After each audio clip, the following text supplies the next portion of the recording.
Los Angeles'ta bir arabanın içinde çürümüş bir ceset bulundu. Araç milyonlarca takipçisi olan bir şarkıcıya aitti.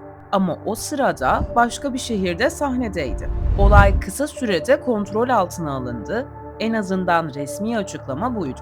İlk anda ünlü şarkıcı şüpheli olarak görülmedi. Ancak arabanın ve içindeki cesedin haberi yayılır yayılmaz insanlar onun geçmişini didik didik etmeye başladı ve herkesin dönüp baktığı yer hemen hemen aynıydı, şarkıları.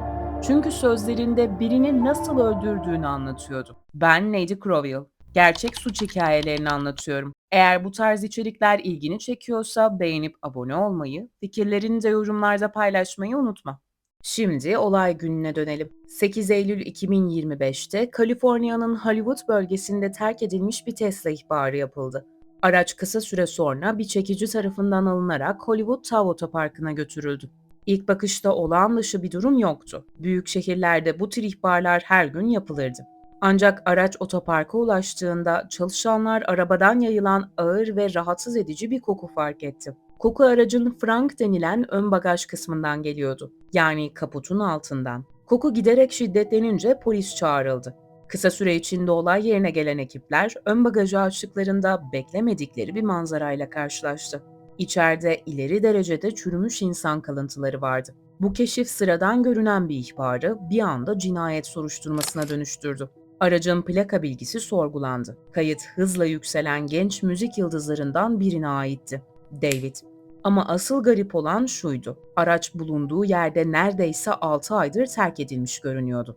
Ve o süre boyunca David ülkenin farklı şehirlerinde turne sahnesindeydi. Peki bu araç oraya nasıl gelmişti? Çalıntı mıydı yoksa olayın içinde başka biri mi vardı? Henüz hiçbir şey net değildi. Ama haber yayılır yayılmaz olay uluslararası manşetlere taşındı. Kısa sürede yılın en rahatsız edici vakalarından biri haline geldi. Şimdi cesedin kimliğine geçmeden önce bu ismin kim olduğuna bakalım. Gerçek adıyla David Anthony Burke. 28 Mart 2005'te New York Queens'te doğdu. 13 yaşındayken ailesiyle Houston'a taşındı.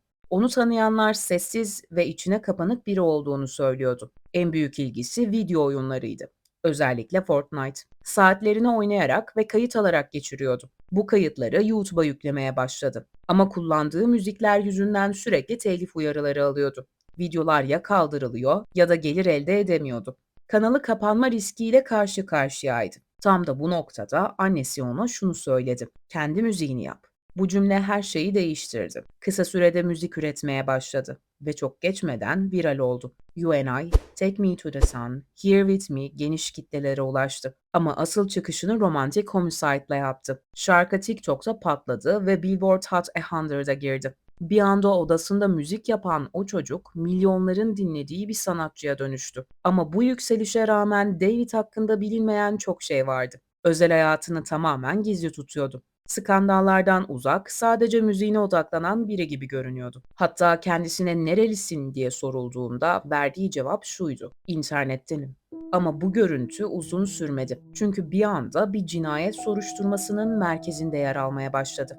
Tesla'daki ceset yalnızca çürümüş değildi. Parçalanmış bir şekilde plastiklere sarılmıştı. Başı ve gövdesi neredeyse dağılacak durumdaydı. Kalıntılar adli tıpa gönderildi ve 16 Eylül'de kimlik kesinleşti. Ceset Nisan 2024'ten beri kayıp olan 14 yaşındaki Celeste Rivas Hernandez'e aitti. 7 Eylül 2010 doğumluydu. Yani teknik olarak 14 yaşındaydı. Bazı kaynaklarda 15 yaşında geçmesinin nedeni cesedinin bulunmasından yalnızca birkaç gün önce 15 yaşına girmiş olmasıydı. Kaliforniya'da annesi ve kardeşleriyle yaşıyordu. Ortaokul öğrencisiydi. Onu tanıyanlar sessiz, zeki ve içine kapanık biri olduğunu söylüyordu. Ve bu onun ilk kayboluşu değildi. Şubat 2024'te Sevgililer Günü civarında kayıp olarak bildirilmişti. Şehrin her yerine afişler asılmıştı. Günler sonra bulundu ama o süre zarfında nerede olduğu hiçbir zaman açıklanmadı. Nisan 2024'te yeniden kayboldu ama bu kez geri dönmedi. Annesi polise kaybolduğu dönemde David adında biriyle görüştüğünü söyledi. Bunun ne kadar araştırıldığı net değil ama şu an bildiklerimiz düşünüldüğünde bu detayın neden bu kadar şüphe çektiğini anlamak zor değil. Celeste hakkında kritik bir detay daha vardı. İşaret parmağının iç kısmında bir dövme vardı ve burada "şşş" yazıyordu. Bu dövme parçalanmış cesedin kimliğinin kesinleşmesinde kilit rol oynamıştı. Kimlik doğrulanır doğrulanmaz da soruşturma hız kazandı. 17 Eylül'de Los Angeles Polis Departmanı Hollywood Hills'te bir eve arama izniyle baskın düzenledi.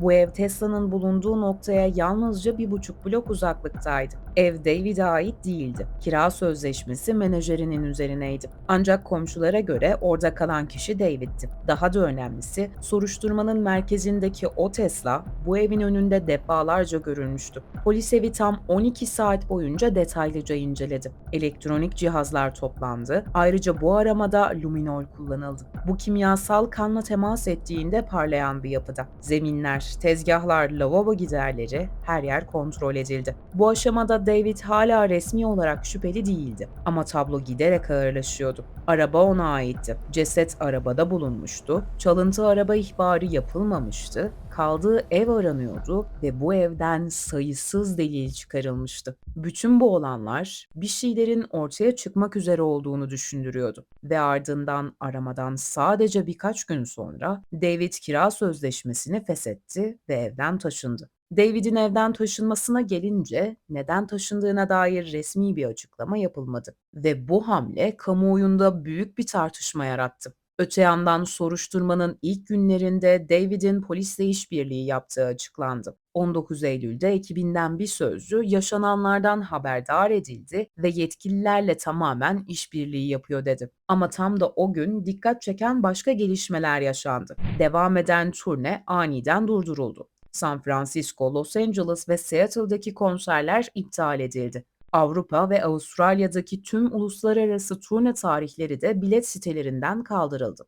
Kısacası her şey bir anda durdu. Sadece turnede değil. Interscope Records da David'le ilgili tüm promosyonlarını geri çekti. Planlanan albümler rafa kaldırıldı. Henüz resmi olarak şüpheli ilan edilmemişti ama sektör ondan uzaklaşıyordu. Ayrıca markalar da aynı yolu izledi.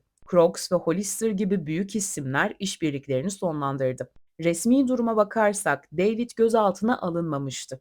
Şüpheli olarak açıklanmamıştı. Sadece soruşturmada işbirliği yaptığı doğrulanmıştı. Ama kamuoyu böyle düşünmüyordu. Çünkü ortada görmezden gelinmesi zor bir olay zinciri vardı. Bu durumda insanların bu olayı irdelemesi de kaçınılmazdı. Ve tüm bunlar olurken internetin tepkisi inanılmaz hızlı olmuştu.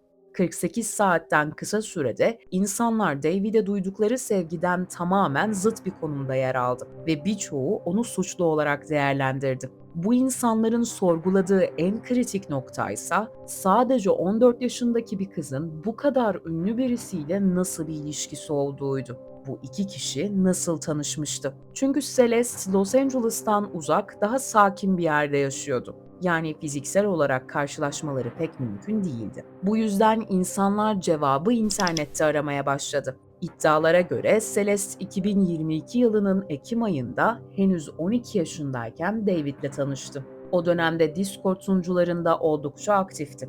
Bazı kullanıcılar tanışmalarının oyun üzerinden olduğunu söyledi. Daha sonra Celeste'in David'e ait olduğu iddia edilen bir Discord sunucusuna davet edildiği konuşulmaya başlandı. İnternette paylaşılan bazı ekran görüntülerinde Celeste'in bu hesapla konuştuğu iddia edildi. Mesajların tonu bazı kişiler tarafından samimi, hatta flörtöz olarak yorumlandı. Ancak burada önemli bir detay var. Sunucu moderatörleri Celeste'in 18 yaşından küçük olduğunu bilmediklerini söyledi. Onu daha büyük sandıklarını belirttiler. Bu iddiaların ardından çeşitli teoriler hızla yayıldı. İlki gizli ilişki iddiası oldu. İkisi arasında saklanan bir ilişki olduğu ve bunun kontrolden çıktığı öne sürüldü. İkincisi ise Celeste'in David ya da çevresi hakkında önemli bir bilgiye ulaştığı ve bu yüzden hedef olduğu iddia edildi.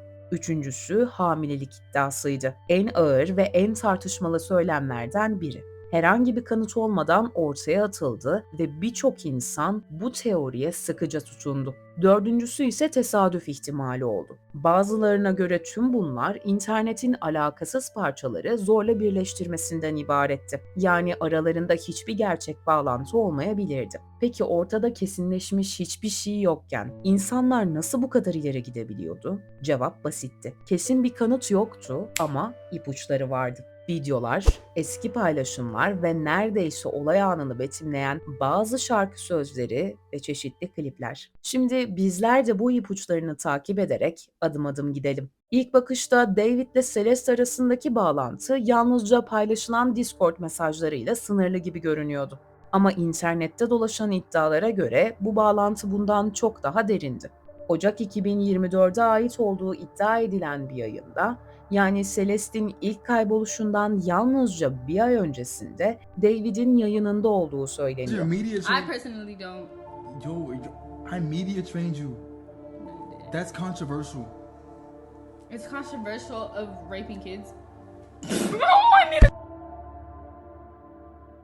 Bu kesitin sonuna dikkat ederseniz, David moderatörlerine yayın bittikten sonra tüm kayıtları silmelerini istiyor. Bu cümle tek başına kesin bir anlam taşımıyor olabilir ama internet bunu farklı yorumluyor. Ayrıca Celeste'in ilk kez kaybolduğu ayda başka bir yayında daha göründüğü iddia ediliyor. Hatta biri ekran görüntüsü alıp Discord'da "bu kız kim?" diye soruyor.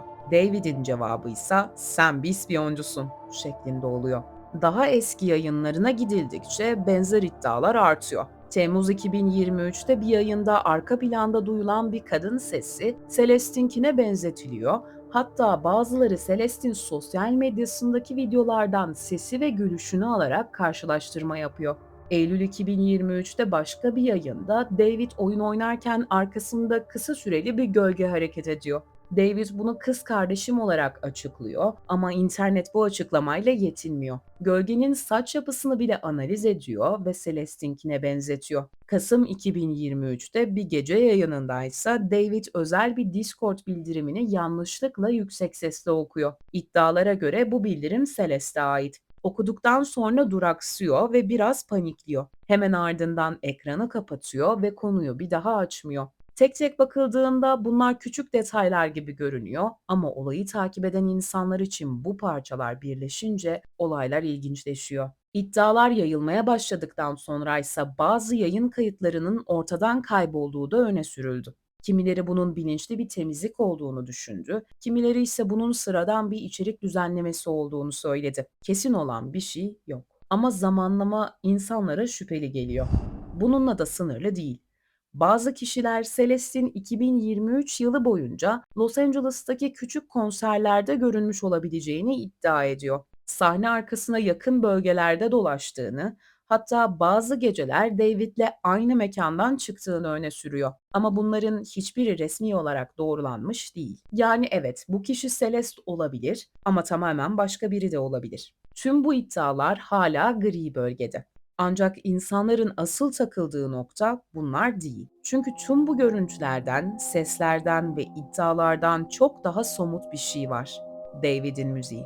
İnternet kısa sürede David'in tüm müzik kataloğunu yeniden incelemeye başladı. Özellikle Here With Me ve Romantic Homicide gibi şarkılar. Bazı dinleyicilere göre bu parçaların sözlerinde fazla uyumlu detaylar var. Üstelik bu şarkıların ikisi de Celeste'in bulunmasından çok önce yayınlandı. Örneğin Romantic Homicide ilk çıktığında çoğu kişi konseptin sadece bir metafor olduğunu düşünüyordu. Kalp kırıklığıyla ilgili duygusal bir şarkı olarak yorumlanıyordu. Ama olaylardan sonra bazı sözler yeniden okunmaya başlandı. "Seni öldürdüm ve hiç pişman değilim. Bunu söylediğime inanmıyorum ama bu doğru. Senden nefret ediyorum." Daha önce mecazi kabul edilen bu satırlar artık bazı dinleyicilere çok daha ürkütücü geliyordu. Şarkının görsellerinde yer alan cansız kadın figürü de bu hissi güçlendirdi. Benzer yorumlar diğer işler için de yapıldı. 2025'in başında çıkan One More Time klibinde David'in gözleri bağlı bir şekilde bir bedeni sürüklediği ve bir arabanın bagajına koyduğu sahneler yer alıyor. Bu görüntüler o olaydan sonra yeniden dolaşıma girdi ve aynı cümle tekrarlandı. "Bu kadar tesadüf fazla." Ama asıl bomba henüz yayınlanmamış şarkısı Celeste'ti. Evet, doğru duydunuz. Şarkısının ismi arabasında bulunan bedenin ismiyle aynı. İnternette dolaşan söz taslaklarında oldukça kişisel ve takıntılı bir ton olduğu iddia edildi. Şarkının sözlerinden bir kısmı ise şu şekildeydi: "Ah Celeste, göğsüne ismimin dövmesi yapılmış kız. Her nefes aldığımda sesini duyuyorum. Ah Celeste, korkarım beni sadece çıplakken seveceksin. Ama o elbiseyle çok güzel görünüyorsun. Seni çok özlemek beni bunaltıyor. Bazı kişiler bunu bir gerçeğin yansıması olarak yorumladı. Ama iş sadece müzikle de sınırlı kalmıyor. David'in bir konserinde gösteri başlamadan hemen önce konser alanına bir cenaze arabası yaklaştırıldı. İçinden gümüş bir tabut çıkarıldı ve bu tabut hemen girişe koyuldu. Konsere gelen bazı hayranlar bu durumu ilginç bularak kayıt altına aldı. Öyle ki içeri girmeden önce bazıları bu tabutun üzerine mesajlar yazdı, imzalar attı. Bu durum biraz araştırıldığında bu tarz bir konseptin kendisini tekrarladığı görülüyor ve bazı hayranlara göre kimi zaman cenaze görevlilerinin bile sahnede yer aldığı iddia ediliyor. Daha sonra dikkatler Celeste'in sosyal medya hesaplarına yöneldi. Kaybolmadan önce oldukça aktif olan Celeste'in hesabında David'le ilişkili bazı fotoğraflar bulundu. Ama ne hikmetse kaybolduktan sonra birileri kişisel hesabından David'le ilişkili ve ilişkili olabilecek gönderileri sildiği görülüyor. Öyle ki Celeste'in yakın arkadaşlarına eklediği bazı kişiler o öldükten sonra yakın arkadaşlıktan da çıkarılıyor. Bazı kullanıcılar silinen fotoğraflara dair ekran görüntüleri paylaştı. Mart 2024'te bir etkinlikte çekilen fotoğrafta Celeste'in bilekliği David'in kolunda görülen bir aksesuarla eşleştirildi. Başka bir paylaşımdaysa Celeste'in parmağında bir yüzük ve üzerinde David yazdığı iddia edilen bir dövme olduğu öne sürüldü. Ama bu içeriklerin büyük kısmı artık mevcut değil ve yine silinme işlemlerinin zamanlaması da dikkat çekti. Tam da olay medyada büyürken gerçekleştiği söylendi. Ancak Celeste'in kardeşlerinden birinin hesabı devraldığı, içeriklerin silinmediği ve soruşturma nedeniyle arşivlendiği belirtildi. Bu da yine insanlar için bir belirsizlik yarattı. Gerçekten bir koruma çabası mıydı, yoksa biri perde arkasından bir şeyleri mi gizlemeye çalışıyordu? Benzer şekilde David'in sosyal medya hesaplarında da bazı içeriklerin kaybolduğu fark edildi. Özellikle bağlantılı olabileceği düşünülen paylaşımlar. Ama burada da kesin bir şeyi söylemek mümkün değil. Bu normal bir temizlik de olabilir, bilinçli bir silme de. Bir başka tartışma konusuysa dövme oldu. Hatırlarsanız Celeste'in kimliği parmağındaki "Ş" dövmesiyle doğrulanmıştı. Bazı kullanıcılar benzer bir dövmenin David'de de olduğunu iddia etti. Bu internette kişisel bağ teorilerini güçlendirdi ama bu detay bile kesin bir kanıt niteliğinde değil. Çünkü bu dövme aslında oldukça popüler bir tasarım. Hatta Rihanna, Lindsay Lohan ve Lily Allen gibi isimlerde de bulunuyor.